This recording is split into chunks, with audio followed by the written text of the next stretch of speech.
السلام علیکم ګران شاګردانو الله دې وکړي چې روغ جوړ بیاست.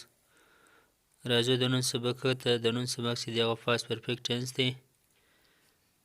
فعل ماضي مکمل، زمانه بشپړ تیر مهال چې په تیر وخت کې بالکل کار مکمل شوی. دا موږ تاسو ته په درې برخو کې وایو. اول د دې استعمال تعریف پېژندنه چې دا څه وخت استعمالیږي، یو ځای جر ته وایي.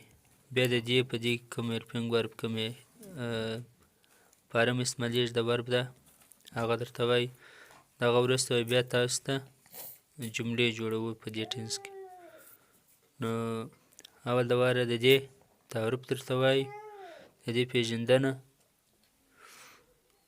راځو د دې پېژندنې ته چې دا څه وخت استعمالیږي. To show that an action was completed before another action in the past. دا هغه وخت استعمالیږي چې ښکاره کړي چې یو عمل مکمله شوی و، بشپړه شوی و، before یا before another action د یو بل کار څخه مخکې in the past په تیر وخت کې. دا زمانه موږ هغه وخت استعمالوو چې په تیر وخت کې یو کار د بل څخه مخکې ترسره شوی و، یعنې دوه کاره شوي وه، دغسې یو کار د بله څخه مخکې یو د دې لپاره استعمالیږي. بل موږ به دې ته وایي ماضي بعیده، یعنې یو کار شوی د هغه څخه وروسته بیا ډېره زمانه هم تېره شوې. یو کار شوی د هغه څخه وروسته بیا ډېر وخت هم تېر شوی، ښه ډېر وخت مخکې یو کار تا کړی دغه دپاره. یو پرزنټ پرفیکټ دی هغه چې دا کار وسولو وخت نه یې تېر شوی. یو خو پاسټ انډفینټ چې دا کار وسولو لږ وخت تېر شوی، یا دا چې ښه ډېر وخت تېر شوی. اوس به راسو د دې وربو دا درښیم هیلپینګ وربونه و دا ته غوږ شئ. اوس به راسو د دې پېژندنې ته آیډنټیټي چې په دې کې کوم هیلپینګ ورب کوم شیان استعمالیږي. په دې کې چې دی هیلپینګ ورب یې هیډ دی، ورب یې تھرډ فارم دی، دریم فارم استعمالیږي. د هر ورب فرست سیکنډ تھرډ فارم یې د دې را چې دی تھرډ فارم استعمالیږي. او سینګولر اینډ پلورل سره چې دی د واحد و جمع نومو سره هیډ استعمالیږي. دا د دې مواد یې بس دا د دې اسانه فرموله ده د دې ټینسو چې د هر ټینس خپل هیلپینګ ورب، خپل فارم، خپل ورب د جمع سره څوک، د واحد سره څوک.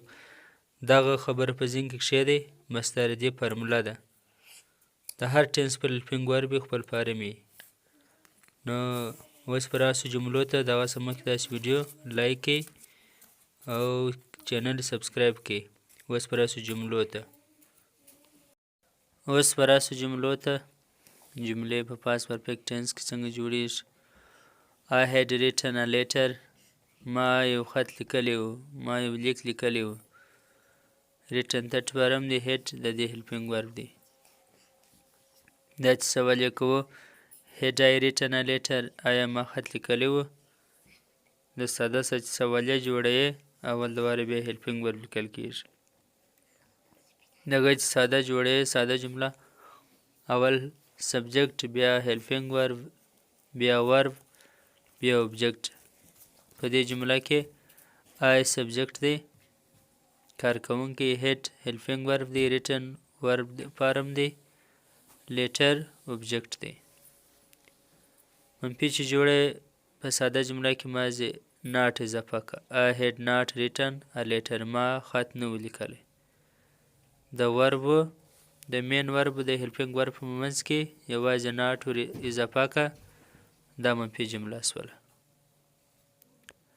I had drunk the tea before عمر came، ما چای وڅښلې وې د عمر د راتلو څخه مخکې، د دې څخه مخکې چې عمر راغلی. دا چې موږ ویل مجهول چې یو کار د بل کار څخه مخکې مکمله شوی، هغه دغه I had drunk the tea، ما چای وڅښلې وې، یو دا کار دی، یو عمر کیم چې عمر راغلی. دا د عمر د راتلو څخه مخکې کوم اکشن شوی و، د چای و د څښلو اکشن یا عمل ترسره شوی و. دا دلته دا جمله کې موږ دا خبره ثابته کړله چې موږ ویله چې دا to show an action that was completed in the past before another action، د یو بل کار څخه مخکې یو کار ترسره شوی و. لکه دلته د عمر د راتګ څخه مخکې د چای وڅښلو کار ترسره شوی و. he had not worked. دلته د not پر ځای موږ not لیکلی دی، د r پر ځای ټي راغلی، دا not دی. he had not worked. د کار نه و کړی. منفي جمله ده. had the washerman washed your clothes. آیا جامې پریمنځونکی یا کالي پریمنځونکی پریوللو والا ستا کپړې یا جامې مینځلې وې پریوللې وې. it had rained before you telephoned. ستا د ټلیفون را کولو څخه مخکې باران سوی و. دلته دوه اکشنه دي، یو د باران یو د ټلیفون. د ټلیفون نه څخه مخکې د باران عمل ترسره سوی و، د باران د ورېدو. نو دا زموږ ټینس. تاسو په کمنټ کې جملې لیکلی سئ، خپل ټیسټ کولی سئ چې موږ چې تاسو په دې پوه سوست که نه. یوه یا دوې جملې ضرور ولیکئ. مننه، الله حافظ.